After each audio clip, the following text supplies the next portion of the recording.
Hello नमस्कार दोस्तों, मैं अमोल कासार आपका स्वागत करता हूं। दोस्तों, इकोनॉमिक्स के इंपॉर्टेंट ऑब्जेक्टिव्स का ये वन शॉट वीडियो होने वाला है जिसमें असर्शन एंड रीजनिंग हम लोग फर्स्टली कवर करेंगे। Then after choose the correct option और उसके बाद जो भी आपका फाइंड ऑड वर्ड हो गया, ट्रू और फॉल्स हो गया, दो जो भी इंपॉर्टेंट ऑब्जेक्टिव्स है वन शॉट में इस वीडियो में आपको दे दूंगा। अपनी स्पीड पे देखिएगा और दोस्तों 20 मार्क्स अपने सिक्योर कीजिएगा। इकोनॉमिक्स बहुत सिंपल है, ट्रस्ट मी।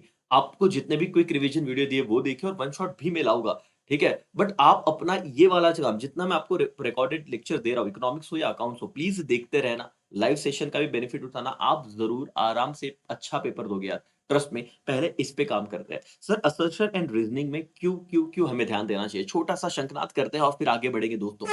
ध्यान से समझिएगा, ध्यान से समझिएगा कि क्यों आपको यहाँ पे समझना है, क्योंकि इसके ऑप्शन ना बच्चों को इसी में प्रॉब्लम हो जाता है कि सर ऑप्शन में कैसे डील करें। क्योंकि ऑप्शन में क्या होता है, जैसे assertion is true but reasoning is false.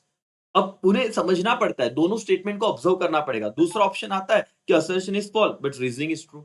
फिर कहते हैं कि दोनों ट्रू है बट एंड आर ये करेक्ट एक्सप्लेनेशन है ए का। और फिर होता है कि दोनों ट्रू है but R is not correct explanation of A. तो बच्चा कंफ्यूज हो जाता है क्या करे। इसीलिए जितने मैं भी यहाँ पे क्वेश्चन करा रहा हूं, प्लीज शांति से देखिएगा, समझिएगा। दोस्तों, पहला स्टेटमेंट है कि micro economics is comparatively narrow concept. तो जब आप ये समझोगे ना, ये मैं बता रहा हूं तो समझना, नैरो कंसेप्ट है, आंसर इज ट्रू। ठीक है, यस। तो ए हो गया ट्रू। दूसरा, micro economics study economic behaviour only of individual economic unit of economy. अब भावनाएं समझ रहे हो, ये तो नैरो कंसेप्ट है, ठीक है भाई, एग्री।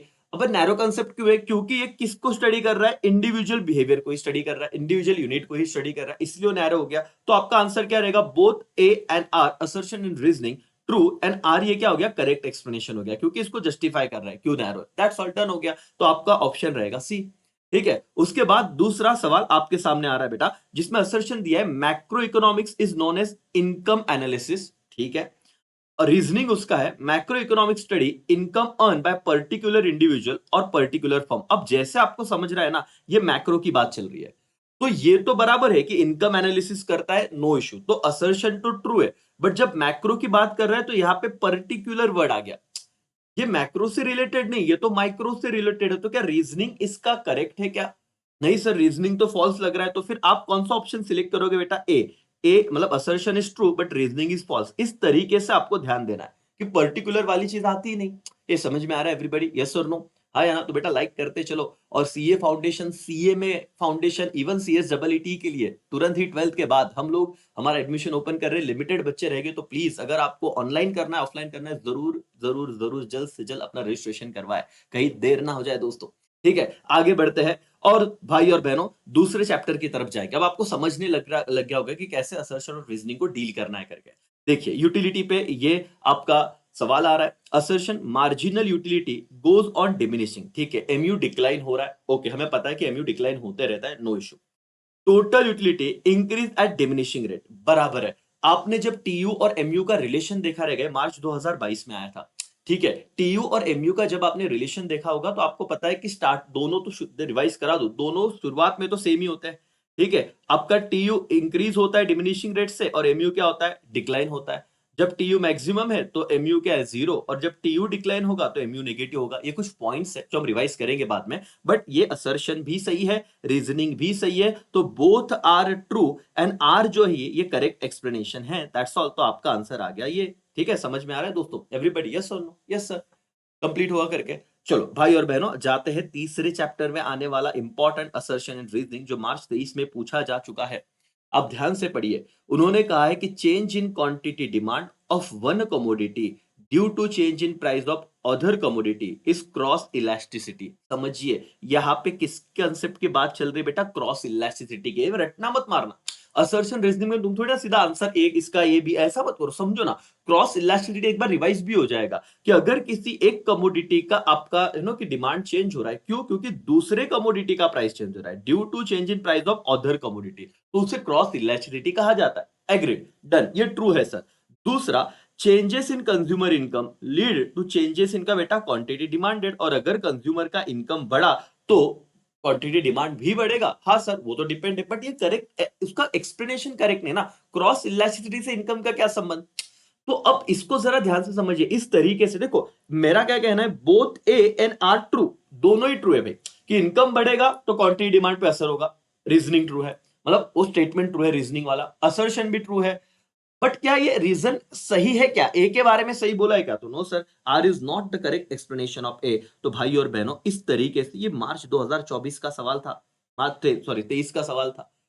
अब यहाँ पे एक मार्क्स भी इंपॉर्टेंट है ना, लॉजिक समझ रहा है, दोनों ही सही है बट इसका रीजन नहीं सही बैठ रहा है।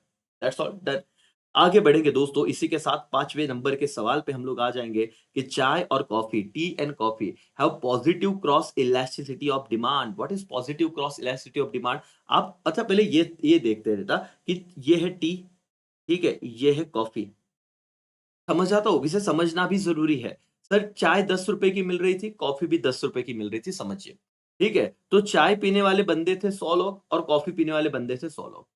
अब क्या हुआ, चाय का प्राइस 100 रुपया हो गया, 100 रुपया हो गया।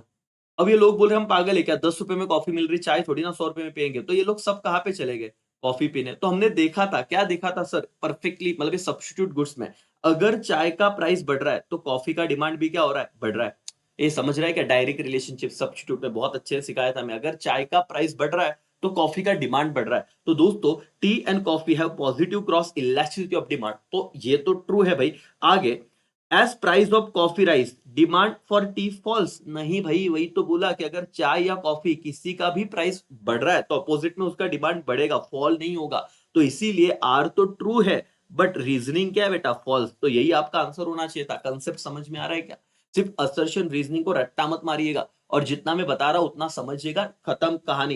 पहले तो क्रॉस इलास्टिसिटी और ये भी बता दिया, जब सब्स्टिट्यूट गुड्स होते हैं इन दोनों में अगर एक का भी प्राइस बढ़ा तो दूसरे का डिमांड बढ़ेगा, सिंपल सी बात है। ठीक है, तो दैट्स व्हाई ये रीजनिंग उसका फॉल्स हो गया, खत्म। ये समझ गया राजा, यस और नो? हाँ, चैप्टर नंबर 4 पे आते हैं दोस्तों। ये मार्च 2022 में इस चैप्टर से पूछा गया हुआ सवाल है, इस कंसेप्ट पे। असर्शन है विथ राइजिंग इन प्राइस, जैसे प्राइस बढ़ेगा सप्लाई और कमोडिटी फॉल्स। अरे भाई यहीं पे गलत हो गया। कंसेप्ट क्या कहता है सर, सप्लाई की बात चल रही है। सप्लाई मतलब प्रोड्यूसर के पॉइंट ऑफ व्यू से सोचना है कि जब भी प्राइस बढ़ेगा तो हमारा सप्लाई भी हमेशा बढ़ता है। There is direct relationship between price and what, supply. भाई यहां पे ध्यान दो, प्लीज फोकस करो, ढोकलो, समझना है तुम्हें। और ये 20 मार्क कंप्लीट करने इसी पर्टिकुलर सेशन में। मुझे बताओ, जब प्राइस बढ़ेगा तो सप्लाई भी बढ़ेगा। ये क्या फॉल मतलब इनवर्स रिलेशनशिप बता रही है, गलत है। Seller earn more profit at higher price, ये बराबर है, यस ये ट्रू है। तो आप क्या कहोगे बताओ, A is false but R is true. ठीक है भाई, तो ये बराबर है, इधर जाना ही नहीं करेक्ट एक्सप्लेनेशन वगैरह में। बस ये इधर प्रॉब्लम नहीं होना चाहिए। यहाँ पे देखो दोनों ट्रू बोले, दोनों ट्रू तो है ही नहीं, तो आपका समझ में आ रहा है। बच्चे कंफ्यूज, सिलेक्शन में कंफ्यूज मत होना, सिंपल सी चीज है। ओके, आगे बढ़े। एवरीबडी यस और नो, देख लो, चेक कर लो, लाइक किया है कि नहीं वीडियो को। और कोई बेटे ढोकले अभी अभी आए रहेंगे तो प्लीज सब्सक्राइब करना मत भूलिएगा। ओके, चलो आगे बढ़ते हैं sir. Supply is relative term. Sir हाँ रिलेटिव है, बराबर है ना, डिपेंड्स की मतलब सर सब्जेक्टिव चीज है, ये रिलेटिव टर्म है। आप देखोगे time to time, place to place और सिनारियो टू सिनारियो ये चेंज होगा। Supply is always express in relation to price, time and quantity. ठीक है सर, तो ये दोनों ही ट्रू है और इसका एक्सप्लेनेशन भी सही है। तो A and R true, and R is the correct explanation of A. हमेशा डिमांड हो या सप्लाई हो, इस अकॉर्डिंग ही आता है। मार्च 23 का ये सवाल था। ओके दोस्तों, आगे बढ़ेंगे, क्वेश्चन नंबर 8 पे आएंगे। ए भाई और बहनों, फोकस करिए please, everybody please pay attention. आपको उम्मीद है आप अपनी स्पीड से देख रहे होगे, बट प्लीज प्लीज प्लीज पूरा फोकस रखिए। कुछ सवाल है, ज्यादा नहीं है, थोड़े से सवाल है, बट असर्शन एंड रीजनिंग का एक बार का टेंशन खत्म हो जाएगा आपका। दोस्तों अगला सवाल है, expenditure incurred machinery is variable cost on purchasing. ठीक है, expenditure incurred on varying factor is known as variable cost. अब ना थोड़ा ध्यान से समझिएगा, मशीनरी जब तुम खरीदते हो ना बेटा, ये तुम्हारा फिक्स कॉस्ट होता है। कौन सा कॉस्ट होता है, फिक्स कॉस्ट। अगर आपने ये सवाल ही नहीं पढ़ा रहेगा तो पेपर में प्रॉब्लम हो जाएगा। ये आने के चांसेस है कि अगर आप खर्चा कर रहे हो, कहां पे खर्चा कर रहे हो, मशीनरी पे, तो ये कौन सा कॉस्ट होगा, फिक्स कॉस्ट होगा, वेरिएबल नहीं। तो ए क्या हो गया भाई, फॉल्स। हाँ, तुम जो वेरिंग फैक्टर है, वेरिंग मतलब जो चेंज होने वाले फैक्टर है, उस पे जो खर्चा करो वेरिएबल कॉस्ट चलेगा सर, तो ये बराबर है। तो पहला फॉल्स था, A is false but R is true. ए भाई समझ में आ गया क्या, मशीनरी रहा तो फिक्स कॉस्ट रहेगा, बाकी वेरिएबल कॉस्ट वेरिंग फैक्टर पे चलेगा, नो इश्यू करके। नाउ चैप्टर नंबर 5 से कुछ सवाल आएंगे, असर्शन एंड रीजनिंग। बेटा देखो, देखते देखते तुमने 4 चैप्टर के इंपॉर्टेंट असर्शन रीजनिंग कर लिए हैं, अब 5वें चैप्टर पे और देखते देखते खत्म हो जाएगा। वैसे 3A 3 भी पकड़ा तो 5 हो गए अभी तक। चलो दोस्तों आगे बढ़ते हैं। पहला सवाल आप खुद पढ़िए, आप खुद जवाब देने की कोशिश कीजिए। अब आप इतना तो समझ गए कि कैसे इसे डील करना है। In perfect competition price is determined by force of demand and supply, ये बराबर है सर, ये ट्रू है कि परफेक्ट कंपटीशन में जो सेलर है वो प्राइस टेकर होता है, मतलब डिमांड और सप्लाई प्राइस डिसाइड करते हैं। The number of buyer and seller is so large that one person can not influence the price. मार्च 2023 में आया था और ये परफेक्ट है ना सर, कि परफेक्ट कंपटीशन में इतने ज्यादा बायर और सेलर होते कि एक के आने से और जाने से कोई फर्क पड़ता नहीं। तो आप कहोगे both A and R true and R is the correct explanation of क्या बेटा, ए, दैट्स ऑल, खत्म। दोनों ही ट्रू है और ये करेक्ट एक्सप्लेनेशन है। यस सर, आगे बढ़ेंगे। आगे आपका नेक्स्ट सवाल है बेटा, in monopoly use wise price can be discriminated. हाँ सर, ये तो ट्रू है ना, मोनोपोली में क्या हो सकता है कि बंदा अपने हिसाब से जितना कम ज्यादा प्राइस लगाना चाहे लगा सकता है, इसको डिस्क्रिमिनेशन बोलते हैं। डिस्क्रिमिनेशन मतलब होता है ना कि कम ज्यादा प्राइस भेदभाव करना, आप ऐसे समझो करके, ठीक है, तो ये सही है। In India gas cylinder is price the same for domestic and commercial use. ना ना ना ना बेटा, देखो ये कितना कंसेप्चुअल था कि डोमेस्टिक यूज के लिए गैस सिलेंडर का प्राइस कम है लेकिन कमर्शियल यूज के लिए ना ज्यादा है। उन्होंने क्या बोला, सेम। इस वर्ड पे ध्यान देना, इस वर्ड पे ध्यान देना, इसलिए फॉल्स हो जाएगा। बहुत लॉजिकल है, असर्शन तो ट्रू है बट रीजनिंग फॉल्स है कि भारत में डोमेस्टिक और कमर्शियल सिलेंडर का प्राइस एक नहीं है, इवन लाइट बिल के यूनिट का भी अलग अलग प्राइस है। तो आपका आंसर रहेगा A is true but R is false. ठीक है, लॉजिक समझ रहा है, आंसर दिए रटने नहीं बेटा, समझना है वहां पे क्या वर्ड है। ओके आगे बढ़ेंगे दोस्तों। इंडेक्स नंबर, इस चैप्टर से आया हुआ सवाल, मार्च 2022 में भी पूछा गया था कि index number consider all factor, ठीक है। और दूसरा, index number is based on sample, तो ठीक है ये तो बराबर है sir, based on sample, but क्या सारे फैक्टर कंसीडर करेगा, नहीं। तो आप कहोगे ए क्या हो गया, फॉल्स, बट आर इज क्या, ट्रू। इंडेक्स नंबर सैंपल पे बेस है ये मानते हैं बट सारे फैक्टर कंसीडर करते ये मुश्किल है sir, and that's why A is false but R is true. दोस्तों चैप्टर नंबर 7 से आपके सामने असर्शन एंड रीजनिंग आ रहा है। अभी इंपॉर्टेंट चीजें कर रहे हैं ताकि आप लोग उधर फोकस करो, समझो कि क्या चीजें थी, कैसे सवाल है, और आपके पास पेपर नहीं भी किया आपने तो भी ऑब्जेक्टिव का ये सारा एक लेक्चर में गेम ही खत्म हो रहा है। ये समझ में आ रहा है एवरीबॉडी, यस और नो? यस। चलो सर, असर्शन एंड रीजनिंग छोटा सा शंकनाद हो जाए ताकि आप लोग वापस फोकस हो जाओ, वापस फोकस हो जाओ भाई, बिल्कुल अपना कंसंट्रेशन खोना नहीं है एवरीवन। मोटिवेशन रखना पड़ेगा सर, 20 में से 20 मार्क आपके कवर हो जाएंगे और लेक्चर बड़ा रहेगा क्योंकि बाकी भी कवर हो जाएंगे इसमें, ठीक है। लेकिन इनिशियली असर्शन और रीजनिंग पे फोकस करो। दोस्तों पूछा गया है, production for self consumption is not accounted in the national income, ठीक है भाई, ये बराबर है। सेल्फ कंजम्पशन के लिए जब तुम प्रोडक्शन करते हो तो फिर ये मतलब काउंट नहीं होता है ना, क्या बोला है, not accounted for the national income. दूसरा, the product kept for self consumption is not enter in the market, logic है ना, वो मार्केट में ही नहीं आता। ये नेशनल इनकम जो छोड़ता है और कंसेप्ट चल नहीं पड़ता उसके लिए प्रॉब्लम है, क्योंकि वो मार्केट में नहीं आता तो काउंट भी नहीं होता। तो आंसर क्या रहेगा बेटा आपका, डेफिनेटली आपको दिख रहा है बट लॉजिक मैंने बता दिया करके, ठीक है। दोनों ही ट्रू है और आर ये करेक्ट एक्सप्लेनेशन है करके। अब जो एग्जाम में आ गया, एग्जाम में आ गया वो तो छोड़ो, ये नहीं आया तो इस पे ज्यादा फोकस करो। Double counting lead to lower estimation of national income, भाई ये कैसे हो सकता है, मतलब ये लोअर इनकम की तो बात गलत है ना, ये फॉल्स है। अब तुम बोलो सर लॉजिक बताओ, देखो अगर 10 रुपया मैंने पहले काउंट किया, वापस 10 काउंट किया, तो 2 बार काउंट हुआ तो 20 होना चाहिए, लॉजिक बता रहा हूं, तो बढ़ेगा ना, हायर इनकम दिखेगा, लोअर तो होगा ही नहीं, दैट्स व्हाई फॉल्स है। Double counting leads to lower नहीं, higher estimate of national income होता तो ट्रू होता, इन्होंने बोला लोअर तो फॉल्स हो गया। Due to double counting, value of single commodity is calculated twice in the national income measure. Sir yes, ये ट्रू है, ये ट्रू है। तो आपका क्या रहेगा बताओ, assertion is false but reasoning is true। ए समझ में आ रहा है राजा एवरीबॉडी, यस और नो? हाँ सर, डन हो गया करके, डन डना डन। आगे आ रहा है चैप्टर नंबर बेटा 8 आपके सामने, और चैप्टर नंबर 8 के बाद 9 और 10 और खत्म, असर्शन रीजनिंग का जर्नी। पहले आपके कितने 10 चैप्टर में से जो इंपॉर्टेंट है इतना तो भी प्राइमा फेसी कर लो भाई, समझ लो, क्योंकि यहां पे आप लोगों को रटना नहीं है, समझना है, ठीक है। Government sell bond to citizen, yes sir, government citizen को बॉन्ड सेल कर सकती है, no issue.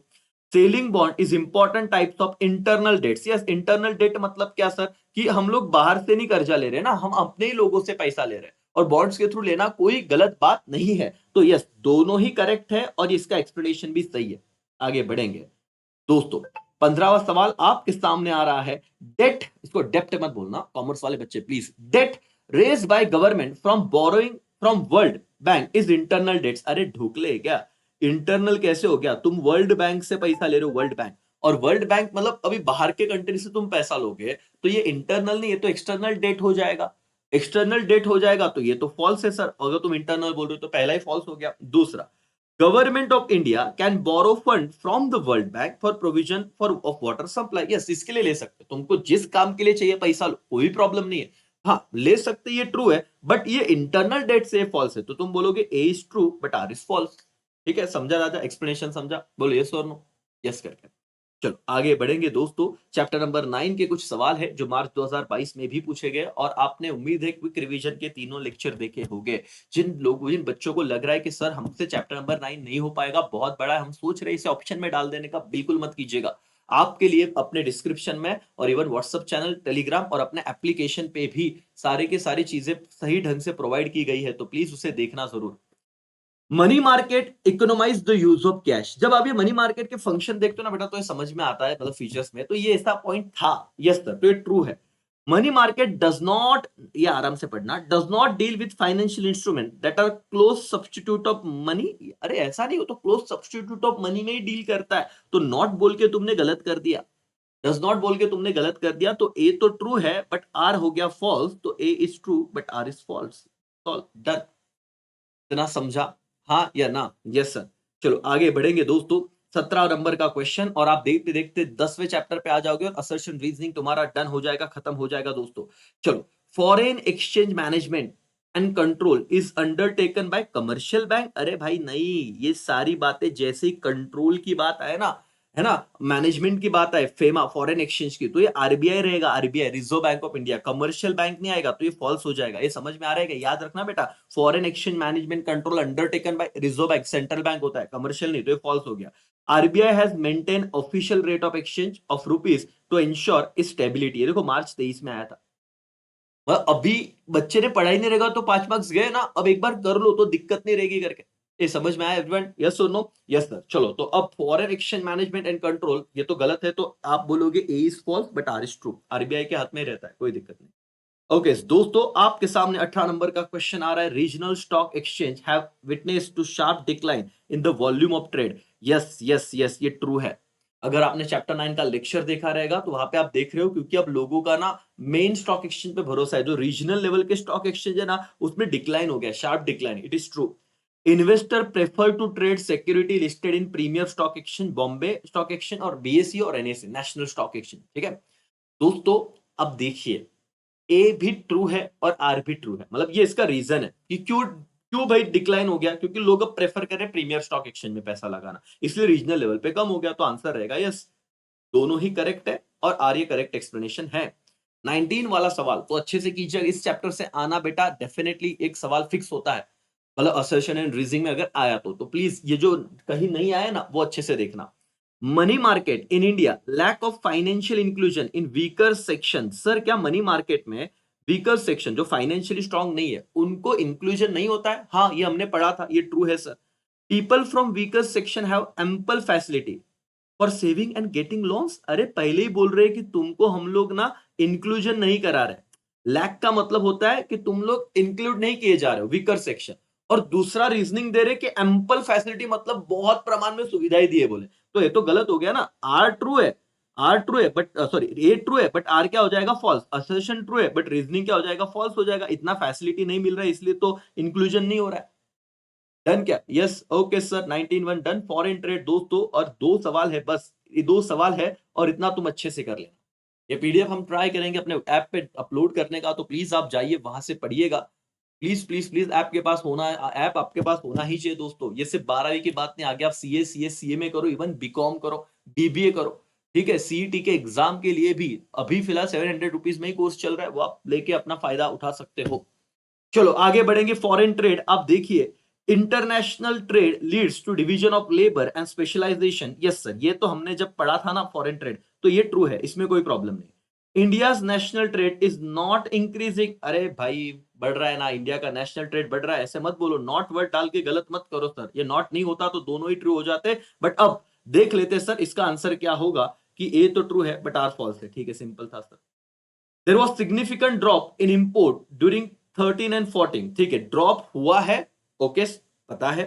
During 13-14 various policy measures were taken by the government to curb gold import, बहुत सारा कि अलग अलग मेजर्स लिए गए, अलग अलग पॉलिसीज बनाई गई, अलग अलग डिसीजंस लिए गए, ताकि हम लोग ना various policy measures were taken by the government to curb gold import. तो ये देखो, गोल्ड इंपोर्ट की बात की, सिग्निफिकेंट ड्रॉप हुआ है, ठीक है, ये ट्रू है, उसके लिए पॉलिसी ली गई, ये भी ट्रू है। तो आपका आंसर रहेगा बेटा ये वाला। अगर ये सेम आता है, सेम आता है, गोल्ड इंपोर्ट बोले ड्रॉप हुआ है, ओके ट्रू, तो पॉलिसी लिया गया, ठीक है, ये भी ट्रू, तो ये दोनों ही आपका आंसर रहेगा करके, दैट्स ऑल। तो भाई और बहनों, ये था असर्शन एंड रीजनिंग, ये था असर्शन एंड रीजनिंग। मुझे लगता है कि ये हार्डली आपका 20 मिनट के अंदर ये पूरा चीज हुआ। इसमें टाइम लगता है क्योंकि एक्सप्लेनेशन ज्यादा है। अब सोचो एक पॉइंट के लिए इतना है, अब आपको मुझे क्या बताना है, देखो इस पे कंप्लीट द ये कोरिलेशन आपका एक्सप्लेनेशन हो चुका है, इस पे वीडियो आपको अवेलेबल है, वन शॉट देख रहे हो तो आगे का वही वीडियो रहेगा, मतलब सीक्वेंस में जो जैसे भी आए ये मिल जाएगा आपको। इकोनॉमिक टर्म हो चुका है, फाइंड द ऑड वर्ड हो चुका है, कंप्लीट द फॉलोइंग स्टेटमेंट हो चुका है। अब क्या बेटा, चूज द करेक्ट ऑप्शन,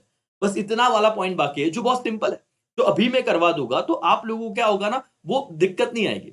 समझ में आ रहा है क्या आप लोग रेडी हो? बेटा रेडी रहना ही पड़ेगा, रेडी रहना ही पड़ेगा राजा, कोई ऑप्शन नहीं अपने को, ठीक है। अच्छे से ध्यान दीजिए, और बहुत ज्यादा नहीं, कितने क्वेश्चन है मैं वो रिवर्स में करता हूं, पहले हमें आता है पता है, ज्यादा नहीं, कितने क्वेश्चन है देख लो, 22 23 क्वेश्चन है।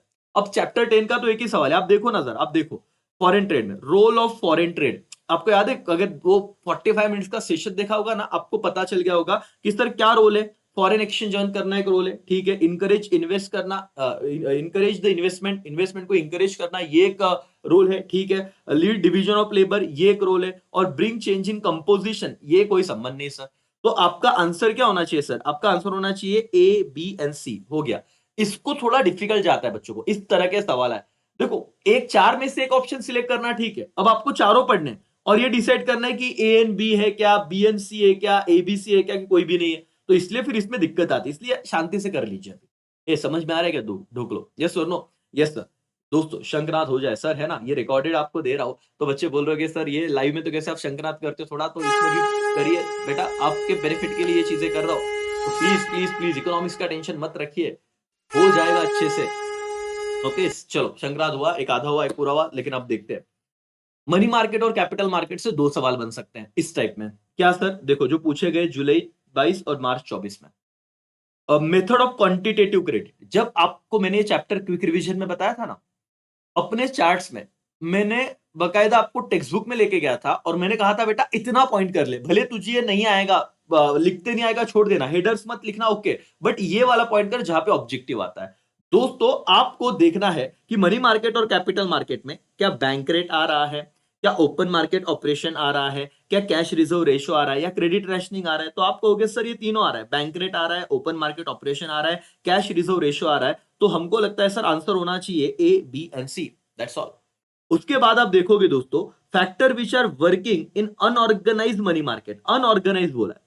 अभी मनी मार्केट को ऑर्गेनाइज और अनऑर्गेनाइज आपको याद रहेगा, जैसे ही अनऑर्गेनाइज देखोगे तुम्हें चिट फंड याद आएगा, जैसे ही अनऑर्गेनाइज देखोगे तुम्हें मनी लेंडर याद आएगा, ठीक है, जैसे ही अनऑर्गेनाइज देखोगे तुम्हें हुंडी याद आएगा, क्योंकि कमर्शियल बैंक तो किसका पार्ट था बेटा, कमर्शियल बैंक आपका ऑर्गेनाइज सेक्टर का पार्ट था, तो अनऑर्गेनाइज सेक्टर में ए आएगा, सी आएगा और डी आएगा। अभी ऑप्शन ढूंढना, ए बी सी नहीं सर, बी सी नहीं सर, बी डी नहीं सर, ए सी डी यस, तो आपका आंसर रहेगा ए सी डी, ऐसे आपको सोचना है। हो गया chapter number 9? Yes sir, done. अब दोस्तों आएंगे हम लोग चैप्टर नंबर 10 पे, आएंगे हम लोग चैप्टर नंबर 10 पे, लेकिन रिवर्स में ही जाते हैं, समझते हैं क्या है। ओके फटाफट से आप लोग इसका आंसर मुझे कमेंट करो, भले रिकॉर्डेड देख रहे हो बट कमेंट तो करो। मार्च 2024 में सवाल आ गया था, quickly quickly quickly quickly quickly, ठीक है, फटाफट से। ओके चलो बताइए दोस्तों, तो सबसे पहले आप देखिए, यहां पे देखिए कि ऑप्शनल फंक्शन जब बात आता है ना, जब इस चैप्टर को हम पढ़ते हैं तो शुरुआत में ही हमें समझता है कि गवर्नमेंट की कुछ कुछ कंपलसरी चीजें जो उन्हें करनी है, पब्लिक फाइनेंस, ठीक है, और कुछ ऐसा है कि भाई किया तो किया, नहीं किया तो भी चलेगा, लाइक दैट। तो ऑप्शनल फंक्शन की बात हो रही है, जिसमें आप देखोगे प्रोटेक्शन फ्रॉम एक्सटर्नल अटैक, ये ऑप्शनल है, तो कंपलसरी भाई करना ही पड़ेगा, ठीक है, ये आंसर नहीं हो सकता। उसके बाद हम देखेंगे provision for education and health service. आपको जान के हैरानी होगी दोस्तों, इसे ऑप्शनल फंक्शन में रखा गया है। उसके बाद हम देखते हैं provision for social security, security की बात आई तो अगेन इसको ऑप्शन में नहीं रखते। तो जैसे ही आप देखोगे कि एक्सटर्नल अटैक हो, सिक्योरिटी हो, ये कंपलसरी है, मैंडेटरी है। और उसके बाद कलेक्शन ऑफ टैक्स, उन्होंने कहा हाँ, ये हम ऑप्शन रखते हैं, तो यहां पे ये दो चीजें हो जाएगी ऑप्शनल। तो जैसे ही पूछा जाएगा कि बताओ, इसमें देखो अगर पढ़ के नहीं गए ना, तो असर्शन और रीजनिंग और ये वाला सवाल इकोनॉमिक्स में बहुत दिक्कत क्रिएट करता है। आपको समझ में आ रहा है? तो उम्मीद है कि आपको इस लेक्चर से बेनिफिट हो रहा है और थोड़ा भी हो गया तो बस सिर्फ सफल हो जाएगा लेक्चर बनाने का काम। वैसे ऑब्जेक्टिव कोई पढ़ाता ही नहीं। बट मुझे पता है कि कांसेप्चुअल कितना भी पढ़ लो, इनका प्रैक्टिस नहीं करोगे तब तक वो 20 मार्क वाला कॉन्फिडेंस नहीं आएगा दोस्तों। ठीक है? तो यहाँ पे देखिए, तो ऑप्शनल फंक्शन में बेटा ये 2 चीजें हैं, तो आंसर रहेगा आपका क्या? बी एंड सी करके। ऑप्शन 1 बी एंड सी। इतना क्लियर है राजा? एवरीबॉडी यस और नो? हाँ या ना? चलो बोल दो फटाफट से बोल दो यस और नो। यस। दोस्तों अब आगे जाते हैं। इन्होंने क्या कहा है? Identify the right group of pairs करके। अब direct tax, indirect tax, fees and fine और सरप्लस बजट, एक मार्क्स के लिए सवाल आया ना तो बहुत दर्द होता है। मतलब इसमें आपको ना सब चीजें करेक्टली ढूंढनी है। डायरेक्ट टैक्स अब आपका क्या होता है पता है? पर्सनल इनकम टैक्स होता है, तो ए का तो हो जाएगा डी। दूसरा जो इनडायरेक्ट टैक्स है बेटा, इसका ऑप्शन रहेगा जीएसटी, क्योंकि indirect tax GST, this is your indirect tax. ठीक है? तो डी और क्या हो गया? सी तो हो गया। फीस एंड फाइन ये नॉन टैक्स रेवेन्यू है। रेवेन्यू तो है गवर्नमेंट का, बट ये टैक्स से नहीं ना, अदर देन टैक्स से आया हुआ है। और सरप्लस बजट कब होगा? जब आपका इन्फ्लेशन रहेगा।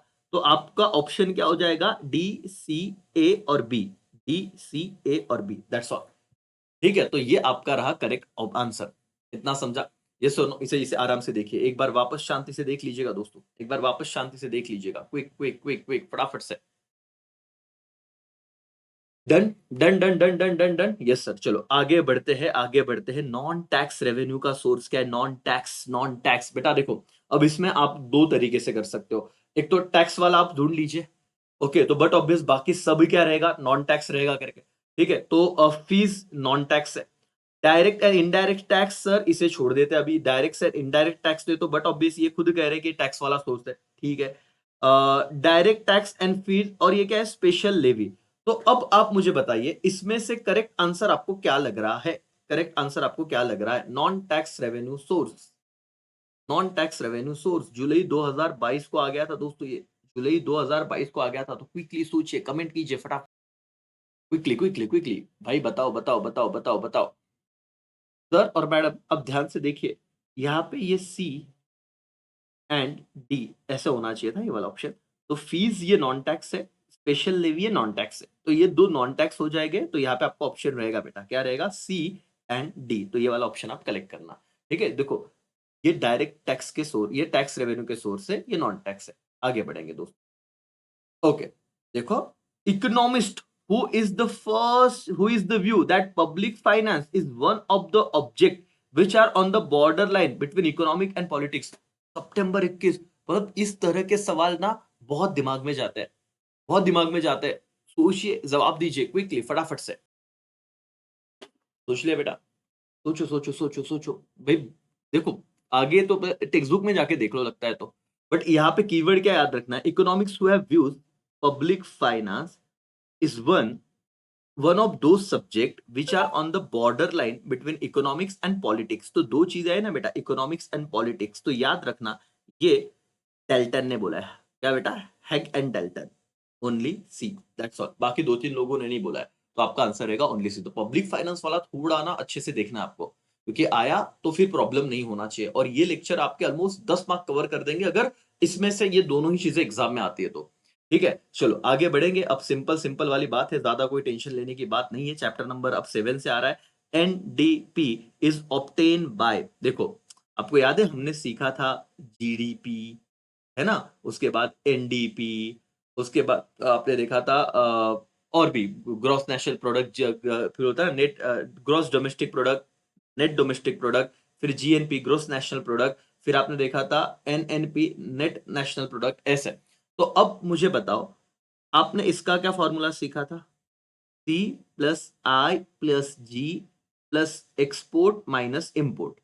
और इसमें से जब जीडीपी में से आपने क्या किया था? डिप्रिसिएशन लेस किया, तो आपको एनडीपी मिला था, अगर आपको याद आ रहा है अपना रिवीजन लेक्चर। तो अब मुझे बताइए क्या कहना चाहते हैं? Deducting depreciation from GNP, gross national product, नहीं sir. Deducting depreciation from GDP, हाँ ये लग रहा है, ये तो हमने पढ़ा था। इंक्लूडिंग डिप्रिसिएशन टू जीडीपी, नहीं। इंक्लूडिंग वाला तो है ही नहीं, इंक्लूडिंग वाला तो है ही नहीं, डिडक्टिंग है, लेकिन डिडक्टिंग किससे होगा? जीडीपी से होगा। तो दैट्स व्हाई आपका आंसर होना चाहिए ओनली बी। क्या होना चाहिए बेटा? Only B, that's all.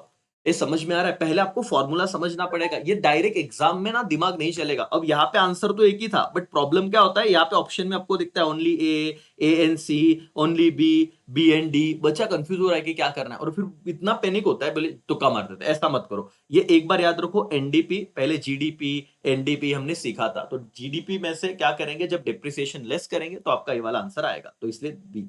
ठीक है, अब आगे बढ़ते हैं दोस्तों। आपके सामने आ रहा है क्वेश्चन नंबर 15, और क्वेश्चन नंबर 15 को ध्यान से देखिए क्या कहा हुआ है।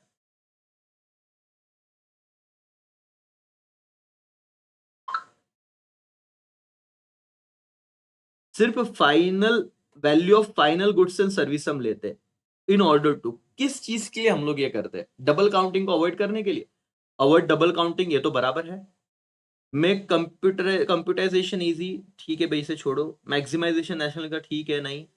Evaluate the total economic performance of the nation, तो आप मुझे बताओ आपका आंसर आपको क्या लग रहा है। बी तो फिक्स है, बी तो फिक्स है, और बाकी कहीं बी देखो। अवॉइडिंग डबल काउंटिंग तो 100% श्योर है कि आपको फाइनल गुड्स या सर्विस का वैल्यू इसीलिए लेना है ताकि आपको डबल काउंटिंग अवॉइड करना है। अब इतना अपने करने के बाद आपको लगता है कि सर ये बी तो दिख ही नहीं, इधर ही दिख रहा है ना, इधर दिख रहा है नहीं, तो हम लोग इस पे ही जाएंगे फिर, ओनली बी, दैट्स ऑल, खत्म। तो नेशनल इनकम में दो चीज क्लियर करना, पता है बेटा। ये सुनो, छोटा सा शंखनाद करेंगे। मुझे पता है कि इतना बड़ा लेक्चर देखना, आप भले 2 की स्पीड पे देख रहे हो तो अच्छा है, 1.5 या 2 की स्पीड पे, बट यूजुअली बोरिंग हो जाता है कि क्या चल रहा है। बट आपको ये मार्क्स अभी समझने को खुद कोई पढ़ा रहा है तो इतना बोर हो रहा है, तो आप पढ़ते ही नहीं खुद से, और खुद से नहीं पढ़ते फिर वो रिस्क लेके चलते हो 20 मार्क्स का। फिर आप बोलते हो सर इकोनॉमिक्स में 20 में से भी हमको 10-15 ही मिल रहे हैं, और यहाँ पे 60 मार्क्स में लग गई, तो ऐसा बिल्कुल मत कीजिएगा। भाई और बहनों, ये सारे पीडीएफ आपको अपने ऐप पे मिलेंगे जरूर। अब आप लोगों को फटाफट से इंडेक्स नंबर तक आराम से आओ, बाकी तुम लोग डील करोगे, बाकी तुम लोग डील करोगे। ठीक है, अगर ब्रेक लेना है तो 1 मिनट का आप ब्रेक ले सकते हो। ठीक है, फिर इंडेक्स नंबर हम करेंगे, आप लेक्चर को पॉज कर सकते हो। ठीक है, ऐसे मैं यहाँ पे अभी पॉज कर रहा हूँ सेशन, और फिर आपको दिखेगा नहीं वो, बट आप भी 1 मिनट का ब्रेक लीजिए, पानी वानी पीजिए, और फिर वापस बैठिए करके। ओके दोस्तों, उम्मीद है आपने छोटा सा ब्रेक लिया होगा, मतलब लेक्चर पॉज किया होगा। नहीं तो फिर आप आगे कंटिन्यू देखना चाहते हो तो डेफिनेटली देखिए। इंडेक्स नंबर के 3 ही सवाल है, बहुत सिंपल है। अगर आपने चैप्टर नहीं देखा है तो प्लीज कर लीजिएगा, क्योंकि इससे अगर इस तरह का सवाल आया तो प्रॉब्लम हो सकता है, बट बिल्कुल ही सिंपल है। देखिए, पहला पूछा है कि स्टेटमेंट दैट आर इनकरेक्ट था, ध्यान से सुनना, incorrect in relation to index number. पहला आपको ऑप्शन आ रहा है कि index number is geographical tool. बेटा ये स्टैटिस्टिकल टूल है, हमने पढ़ा है, तो ये तो इनकरेक्ट हो गया, खत्म। Index number measure the change in air pressure, अरे ढोकले, क्या एयर प्रेशर थोड़ी ना होता है सर, नहीं, तो ये भी गलत हो गया। तो दो तो भाई डेफिनेटली फॉल्स है। इंडेक्स नंबर मेजर, मेजर मतलब गिनना, relative change in economic variable, हाँ ये ट्रू है। Index number are specialise average, yes ये भी ट्रू है। ये फीचर्स में दो है, अगर आप फीचर्स ऑफ इंडेक्स नंबर आए तो ये 2 पॉइंट लिख सकते हो। क्या लिख सकते हो कि ये इकोनॉमिक वेरिएबल को मेजर करता है, relative changes in economic variable, और ये स्पेशलाइज एवरेज, ये दो फीचर्स है इसके। ये पहले दो तो फॉल्स है, तो आपको बोला इनकरेक्ट क्या है, तो ए और बी, कहां पे दिख रहा है ए और बी, दैट्स ऑल। तो ये आपका आंसर हो गया, एकदम सिंपल रखो और इसको रिलैक्स वे में खत्म कर दो। ओके आगे, सर आएंगे 13 पे। स्टेटमेंट हाईलाइट सिग्निफिकेंस का मतलब होता है इंपॉर्टेंस। ऐसा कौन सा स्टेटमेंट है जो इंडेक्स नंबर का इंपॉर्टेंस दिखा रहा है। देखो ये जो सवाल कर रहे हो बेटा, इसमें हेडर्स आपके हो रहे हैं बड़े बड़े। जो सवाल है जो 2024 में आ गया था, मतलब यहाँ पे ऑब्जेक्टिव में आया तो ठीक है, कहीं और आया तो भी आपको हेडर्स तो भी याद रखना है। Significance, index number useful for making future prediction, yes ये सिग्निफिकेंट है, इंपॉर्टेंस है। Index number help in measurement of inflation, ये भी सिग्निफिकेंट है। Index number frame suitable policies, ये भी सिग्निफिकेंट है। मिसयूज होना, चलो भाई ये तो एक डिसएडवांटेज है, सिग्निफिकेंट नहीं हो सकता, तो आंसर होगा ए बी एंड सी। क्या होगा बेटा answer, A B and C, that's all. ठीक है, तो ये खत्म। यहां पे आपका 13 नंबर का आंसर भी सिग्निफिकेंट आया, तो 3 पॉइंट याद रखना। 13 नंबर के क्वेश्चन का आंसर डन हो गया। Statement that apply weighted index number, अब वेटेड इंडेक्स नंबर आपको ना एक समझना है कि every commodity given equal importance, नहीं बेटा ये सिंपल में होगा, वेटेड में नहीं होगा, तो पहला ही गलत है। ठीक है, तो ये अप्लाई नहीं होगा वेटेड को, तो पहला चीज अप्लाई नहीं होगा, इक्वल इंपॉर्टेंस नहीं दिया जाता। दूसरा sir, assign suitable weight various commodity, okay suitable weight according to their, जिसका जो भी कि इंपॉर्टेंस रहेगा उसके अकॉर्डिंग, तो ये वेटेड का है। Most of the cases quantities are used as the weight, ठीक है ये भी कनेक्ट है। क्या बेटा, Laspeyres and Paasche's method use in calculation of weighted index number, ये भी सही है। तो आपका आंसर होना चाहिए B C and D, B C and D, हाँ ये देखो B C and D, B C and D, that's all. ये गलत है यहाँ पे, यहाँ पे होना चाहिए बी सी एंड डी, हाँ ठीक है, right right correct, B C and D. 1 2 3, 1 2 3, ठीक है।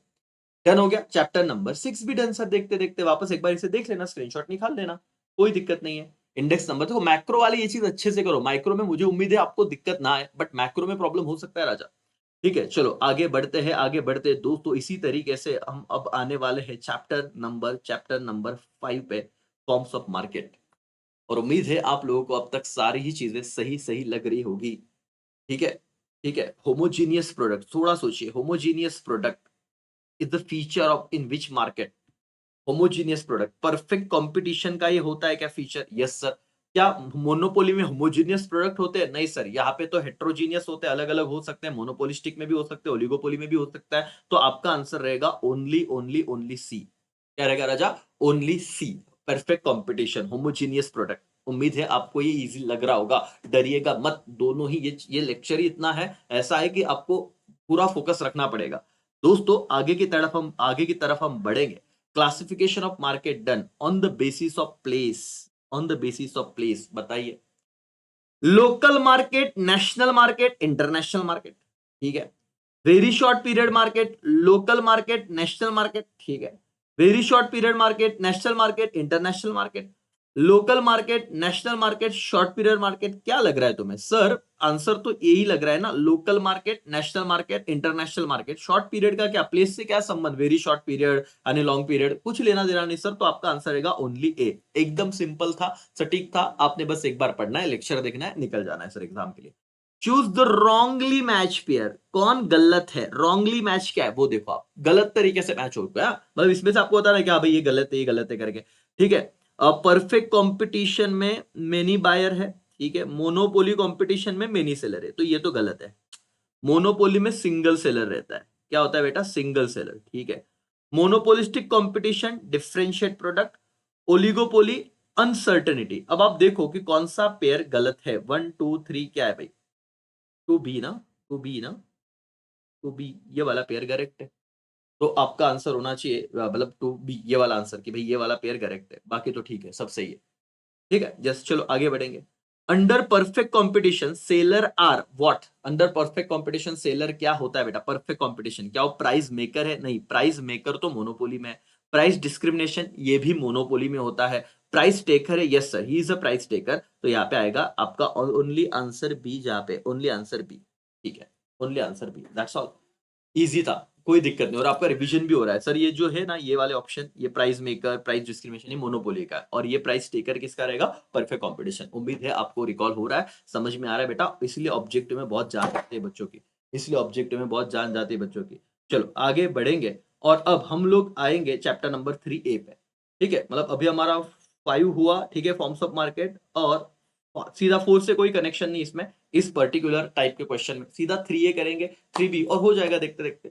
ठीक है, वापस एक बार थोड़ा सा पानी पी लीजिए सर। मैं पानी पीने का ब्रेक लेता हूँ, आपको रियलाइज नहीं होगा बट मैं ब्रेक ले रहा हूँ। चलो दोस्तों, यहाँ पे ध्यान दीजिए, पे अटेंशन। दो ही सवाल है राजा यहाँ पे डिमांड एनालिसिस के। टू और more goods demanded jointly to satisfy single want. Single want satisfy कर रहा है, दो या दो से ज्यादा गुड्स मिलकर, तो उसे क्या कहेंगे सर? यहाँ पे जॉइंट और कॉम्प्लीमेंट्री डिमांड रहेगा। सिंपल से आपका आंसर रहेगा ओनली सी। ठीक है, direct demand, indirect demand, joint and complementary demand, composite demand and competitive demand. There are 5 types of demand, याद रखो। ये आपके और एक क्वेश्चन भी टाइप्स ऑफ डिमांड आए तो इतने सब टाइप्स है, बट कौन सा ऐसा डिमांड है जो दो गुड्स मिलके, दो या ज्यादा गुड्स मिलके जॉइंटली सिंगल वांट सेटिस्फाई कर रहा है, तो उसे अपन कॉम्प्लीमेंट्री या जॉइंट डिमांड कहेंगे। ठीक है। फिर आपको पूछा जाएगा relation between inferior goods and income. कुछ बच्चे क्या देखेंगे, इनकम और गुड्स का रिलेशन, उसका तो आंसर डायरेक्ट है। बट यहाँ पे कौन से गुड्स बोले? इंफीरियर। इंफीरियर मतलब लो क्वालिटी। तो लो क्वालिटी गुड्स और इनकम का ना बेटा इनवर्स रिलेशनशिप होता है, याद रखना। मैं हमेशा कहता हूं कि ये वाले सवाल बहुत कंसेप्चुअल होते हैं। गुड्स और इनकम का डायरेक्ट रिलेशनशिप है कि इनकम बढ़ेगा तो डिमांड भी बढ़ेगा, लाइक दैट। बट अगर इंफीरियर गुड्स बोला तो इनवर्स रिलेशनशिप रहेगा। इसीलिए आपका रहेगा answer is only B, only B, that's all. खत्म, हो गए दो। अब कितने सवाल बचे सर? 5 सवाल बचे, 5 सवाल। ठीक है, 3A से हो गया। 3B से कुछ आया भी? 3B से नहीं आया ना? नहीं आया सर। ठीक है, 3A से फिर सेकेंड चैप्टर पे जाना है, यूटिलिटी एनालिसिस पे। Blood bank is an example of, देखो ब्लड बैंक, ये बहुत बार ना बच्चों ने सवाल पूछा था मुझे, कुछ इंस्टाग्राम पे ऐसे मुझे याद आ रहा है। और बोले सर क्या रहेगा बताओ ना। सर ब्लड बैंक क्या रहेगा, मतलब ये क्या कर रहा है, आपको पर्टिकुलर चीज को है ना संभाल के रख रहा है, मतलब एक टाइम आने पे आपको काम में आ रहा है। जब आपकी जरूरत है तब आपको यूज हो रहा है, ठीक है, तो इसे हम क्या कहेंगे, टाइम यूटिलिटी कहेंगे। क्या कहेंगे राजा, टाइम यूटिलिटी। प्लेस नहीं, नॉलेज नहीं, सर्विस नहीं, आंसर रहेगा ओनली डी, ओनली डी। क्या बेटा, टाइम यूटिलिटी। समझिए, क्योंकि ब्लड बैंक आया ना राजा, ब्लड बैंक आया तो ये टाइम यूटिलिटी का एग्जांपल है। किसका है राजा, टाइम यूटिलिटी। ठीक है सर, आगे बढ़ेंगे, आगे बढ़ेंगे। स्कोप ऑफ मैक्रो इकोनॉमिक्स भाई बताइए। Scope of macro economics, investment function, consumption function, employment general, employment level, individual demand. भाई बताओ आप क्या आंसर रहेगा, फोर्थ का आंसर क्या रहेगा सर, फोर्थ का। स्कोप ऑफ मैक्रो इकोनॉमिक्स बोल रहे हैं, मैक्रो इकोनॉमिक्स बोल रहे हैं, मैक्रो इकोनॉमिक्स कहा जा रहा है, बताइए। इन्वेस्टमेंट तो ठीक है सर, लग रहा है, ठीक है, इन्वेस्टमेंट तो लग रहा है मुझे। एम्प्लॉयमेंट भी लग रहा है, तो ए और सी में तो कोई प्रॉब्लम नहीं है। देखते ए और सी कहाँ पे, इसमें तो नहीं है भाई, इसमें भी नहीं है, ठीक है। उसके बाद ओनली डी, इसका ऑप्शन कुछ गलत दिए क्या, ये ऑप्शन कुछ गलत दिए क्या। एम्प्लॉयमेंट लेवल भी आ जाएगा मैक्रो का स्कोप में, ठीक है। इन्वेस्टमेंट फंक्शन, कंजम्पशन फंक्शन और इंडिविजुअल डिमांड का तो कोई संबंध नहीं है, तो इसका ना ए बी सी ऐसे कुछ तो होना चाहिए था, ए बी डी भी नहीं, तो हो सकता है ये गलत हो बेटा। तो थोड़ा आप समझो, नहीं तो टेक्स्ट बुक में एक बार देखो, स्कोप ऑफ मैक्रो, तुरंत मैं देखता भी हूँ, जस्ट में। ठीक है, चलो इसे इग्नोर करो, आगे बढ़ते हैं, फिर इस चार में से इसका एक बार देख लेंगे कि क्या सीन है करके। दोस्तों, अब तीन जो सवाल बचे हुए हैं, तीन सवाल में से देखो, ये आपको बार बार पूछा गया सवाल है सितंबर और जुलाई में, ये एक बार पूछा है मार्च 2024 में, और फिर चूज रॉन्गली मैच पेयर, ठीक है भाई, हम देखेंगे कि इसका क्या सीन है। और ये एक वाला था, इसमें तो हमने कहा कि फिश है, इसे छोड़ते हैं, तो बाकी अगले तीन फोकस करो और आपका लेक्चर खत्म हो जाएगा। ये वाला अगर आप वन शॉट देख रहे हो तो फिर आगे डेफिनेटली कंटिन्यू रहेगा, बट ये मैं अलग से सेपरेट से पोस्ट करूंगा, ताकि इन दो क्वेश्चन पे आप ज्यादा प्रैक्टिस करो, और वन शॉट में फिर हो सकता है 2-1 घंटे का हो जाए, क्योंकि बाकी भी उसमें ऐड हो जाएंगे। ठीक है, सो अब 4 सवाल करने, प्लीज पेशेंस रखिए। चलो दोस्तों, यहाँ पे आइए, रिवर्स में जाते, रॉन्गली सबसे इजी कर लेते, रॉन्गली मैच पेयर क्या है, ज्यादा कंफ्यूज मत हो, तुरंत आपको समझ जाएगा। बाकी देखो, पढ़ते जाओ। Adam Smith, father of economics, तुम्हें एग्जाम में क्लिक नहीं हो रहा है, आगे बढ़ो। माइक्रो इकोनॉमिक्स, लंपिंग मेथड, अरे नहीं ना, ये तो गलत है ना, मैक्रो में पढ़ा था तुमने लंपिंग मेथड, लंपिंग और स्लाइसिंग याद आ रहा है, माइक्रो स्लाइसिंग था, मैक्रो लंपिंग था, तो ये गलत हो गया, रॉन्गली ढूंढना था, तो ये तो गलत लग रहा है। मैक्रो इकोनॉमिक्स, जनरल इक्विलिब्रियम, ठीक है, माइक्रो पार्शियल था, तो ये मैक्रो जनरल है। Alfred Marshall, principle of economics, तो भाई ये देखो, अल्फ्रेड मार्शल का तो बुक था प्रिंसिपल ऑफ इकोनॉमिक्स, से लॉ ऑफ डिमांड के वक्त, लॉ ऑफ सप्लाई के वक्त हम लोग पढ़ते हैं, तो ये करेक्ट है, ये करेक्ट है, ए भी करेक्ट था, तो आपका आंसर रहेगा 2, ये रॉन्गली करेक्टेड से बी वाला है। ठीक है, अब आगे बढ़ेंगे। Method adopted in micro economics analysis, बताइए कौन सा मेथड अडॉप्ट किया जाता है माइक्रो में, माइक्रो सिर्फ स्लाइसिंग मेथड ना सर, लंपिंग मेथड मैक्रो का है, एग्रीगेट मैक्रो का है, इंक्लूसिव मैक्रो का है, तो लंपिंग मेथड है। आपको हो सकता है सी और डी में कंफ्यूजन हो, बट ऐसा ऑप्शन दिया भी नहीं, तो आपका आंसर रहेगा ओनली सी। ठीक है, डन।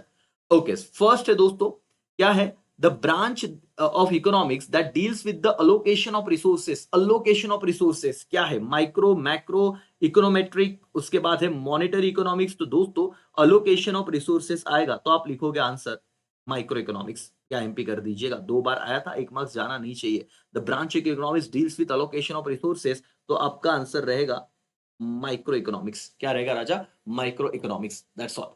तो यहां तक आपका जर्नी बेटा, choose the correct option, done. Assertion reasoning done, थोड़ा लेक्चर बड़ा हुआ है, 43 मिनट्स का, दो ही चीजें की है, but sir what about give economics term, find odd word, complete the correlation वगैरह वगैरह, है ना, कंप्लीट द कोरिलेशन, तो आपको ये भी इंडिविजुअल रिकॉर्डेड है, इसी साल 2000 आपका जो एग्जाम है, लेटेस्ट बोर्ड एग्जाम, उसी से रिलेटेड है। ठीक है, 2025-26। बट अब आप ध्यान दीजिए, अब आप ध्यान दीजिए बेटा, प्लीज प्लीज प्लीज रिक्वेस्ट है, पूरा फोकस एक बार ऑब्जेक्टिव कर लिया ना, बाकी के भी कीजिए, तो आप ना रिलैक्स रहोगे कि 20 मार्क्स डन है। और कितना टाइम दे रहा है, 1-2 घंटा दो, 20 मार्क्स के लिए परवड़ता है, क्योंकि ऑप्शन आएंगे, सही हो जाएंगे, और इस तरह के सवाल में बहुत अटकते हैं बच्चे, तो इसका टेंशन मत लो। जो लास्ट वाला था वो पैसे पेपर में नहीं आएगा, जो मैंने बताया इस चैप्टर का, बाकी 3 अच्छे से कर लीजिए। ठीक है, उम्मीद है आपको यहाँ पे समझा रहेगा। थैंक यू सो मच दोस्तों, बाय, टेक केयर, जय हिंद, जय